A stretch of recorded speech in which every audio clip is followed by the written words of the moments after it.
2026 సంవత్సరం ఫిబ్రవరి నెల 4వ రాశి కర్కాటక రాశి. ఈ కర్కాటక రాశి చాలా గొప్ప రాశి. ఎందుకంటే నవగ్రహాలన్నిట్లో కూడా సూర్య చంద్రులు ప్రధానమైన గ్రహాలు. ఈ సూర్య చంద్రులు ప్రధానమైన గ్రహాలు అవటం చేత మరి పోయిన సంవత్సరంలోనే శని మరి ఈ గ్రహాలని కూడా ఎక్కువ సమయం ఉండే గ్రహాలు. అంటే శని 2 సంవత్సరాలు 6 మాసాలు ఒక రాశిలో ఉంటాడు. రాహుకేతువులు సంవత్సరం 6 మాసాలు ఒక రాశిలో ఉంటారు. గురువు 1 సంవత్సరం ఒక రాశిలో ఉంటాడు. ఇప్పుడు ఈ 4 గ్రహాలు కూడా ఒక్కసారి మారటమే కాకుండా జరిగిపోయిన సంవత్సరం పాపగ్రహాలు పూర్తిగా చెడుగా ఉన్నాయి. దానివల్ల చాలా మంచి వాళ్ళందరికీ కూడా చాలా బాధలు వచ్చినాయి. ఎట్లా అంటే ప్రపంచం మొత్తానికి కనపడే దేవతలు సూర్యచంద్రుడు. ఈ సూర్యచంద్రుడు వరల్డ్ మొత్తం మీద ప్రపంచం మొత్తంలో ఎక్కడైనా సరే ఒక్క సూర్యచంద్రుడే ఉంటున్నారు. కానీ ఇండియాకు సూర్యుడు చంద్రుడు, అమెరికాకు చంద్రుడు, మరి రష్యాకు సూర్యుడు చంద్రుడు అంటూ లేరు. అన్ని చోట్ల ఒకే సూర్యుడు ఉన్నాడు. అయితే ప్రతివాడు కూడా ఈ సూర్యుడిని చూచి పండగ చేస్తూ ఉన్నారు.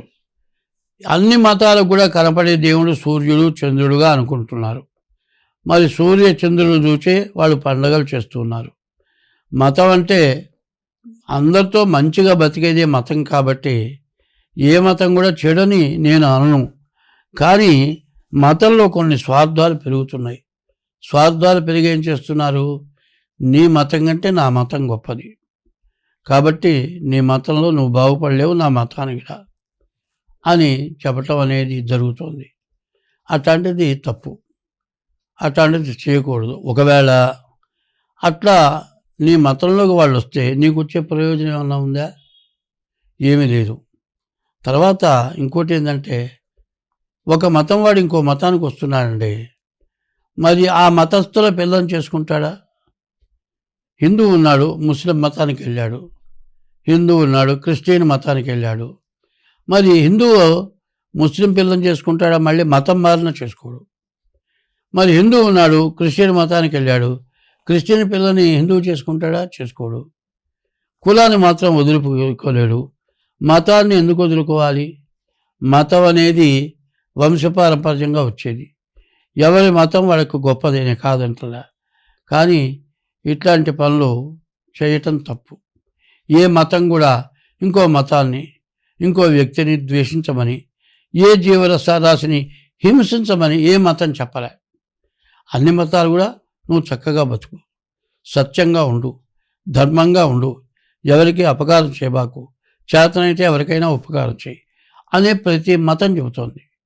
ఇప్పుడు ఇది అర్థం కాకుండా మనుషులకి స్వార్థాలు పెరిగి ఇందులో ఎంత సంపాదించినా రావటం లేదు. ఇవాళ ఉన్న పరిస్థితులు ఎట్లా ఉన్నాయి? ఎంత కష్టపడ్డా కూడా వచ్చే ఆదాయం చాలని పరిస్థితి ఉంది. అందువల్ల ఇంకో మతానికి పోతే ఎక్కువ డబ్బులు వస్తాయా? రావు. ఏదో ఒక రకమైన మనిషిలో ఒక భీతాహం పెట్టుకొని మతాలు మారటం, ఏవేవో చేసుకోవడం, అది కాదు చేయాల్సింది. ప్రతి వ్యక్తి కూడా సత్య ధర్మాలకు ఉండాలి. మరి ఆదాయాన్ని తగిన ఖర్చు పెట్టుకోవాలి. మరి ఇతర మతస్థులు ఏం చేస్తున్నారు? తనకు వచ్చిన ఆదాయంలో 10% మరి తన మతానికి ఒప్పచెబుతున్నారు. హిందూ మతం ఏం చేస్తుంది?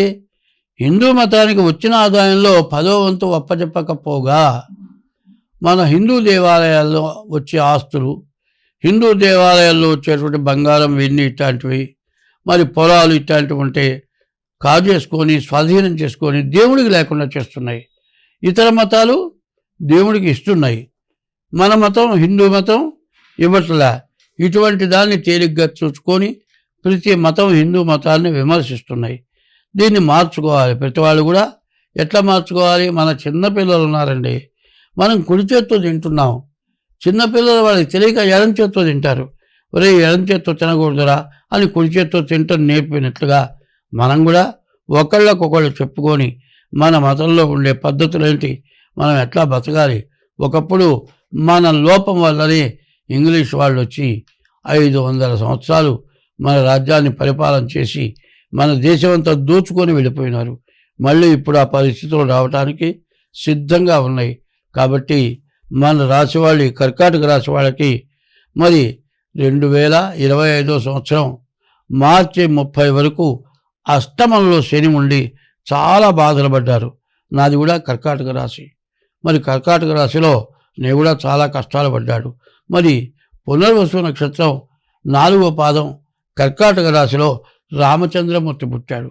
ఈ రామచంద్రమూర్తి పుట్టినటువంటి రాశి కర్కాటక రాశి. ఈ కర్కాటక రాశికి చంద్రుడు అధిపతి.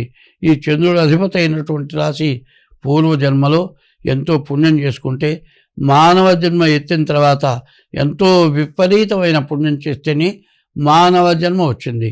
ఈ మానవ జన్మ చాలా విశేషమైనటువంటి జన్మ. ఈ విశేషమైన జన్మ అంటే ఏమిటి? తనని తను ఉద్ధరించుకొని అవతల వాళ్ళని ఉద్ధరించడం, అవతల వాళ్ళకి మంచి చెప్పటం, తను మంచిగా నడుచుకోవటం, ఎవరైనా చెడుగా ఉంటే వాళ్ళని బాగు చేయటం, చెడు ఉంటే తెలియని వాళ్ళకి తెలియ చెప్పటం, ఇట్లాంటివన్నీ కూడా మరి మన హిందూ మతంలో, అందులో ఈ కర్కాటక రాశిలో చాలామందికి జ్ఞానంతో, అజ్ఞానంగా కూడా జ్ఞానంతో పుడతారు. చంద్రుడు అధిపతి. చంద్రుడికి ఎవ్వరు శత్రువులు లేరు. ఈ కర్కాటక రాశి వాళ్ళకి ఎవ్వరు కూడా శత్రువు అంటూ లేరు.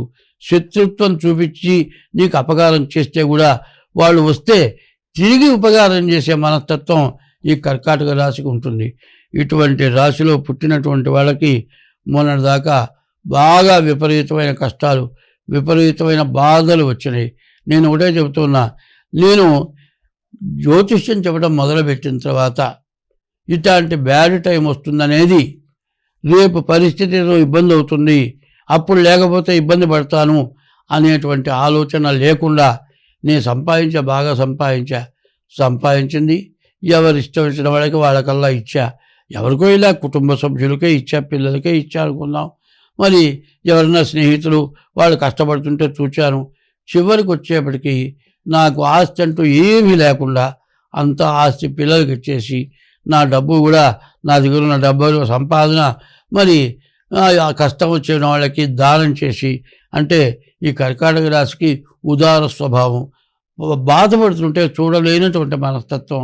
నా సంగతి, నా కుటుంబం సంగతి, నా జీవితం సంగతి నేను ఆలోచించుకోకుండా అందరికీ ఇచ్చేసి, చివరికి ₹1 లేక నాకు అనారోగ్యం వస్తే డాక్టర్కి ఫీజు కడదామంటే ₹500 నా దగ్గర లేక బాధపడి కొన్నాళ్ళు బాగా కష్టపడ్డా.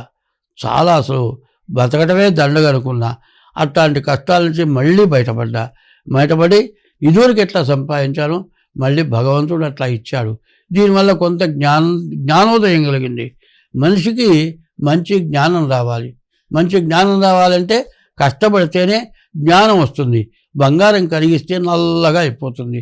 దాన్ని మరి మెరుగు పెడితే మంచి మెరుగు వస్తుంది. అట్లాగే మనిషికి కూడా అనుభవపూర్వకంగా కొంత జ్ఞానం రావాలి. జ్యోతిష్యం ద్వారా నాకు కొంత జ్ఞానం వచ్చింది, అనుభవం ద్వారా కూడా కొంత జ్ఞానం వచ్చింది. ఇప్పుడు నా వయస్సు 80 సంవత్సరాలు.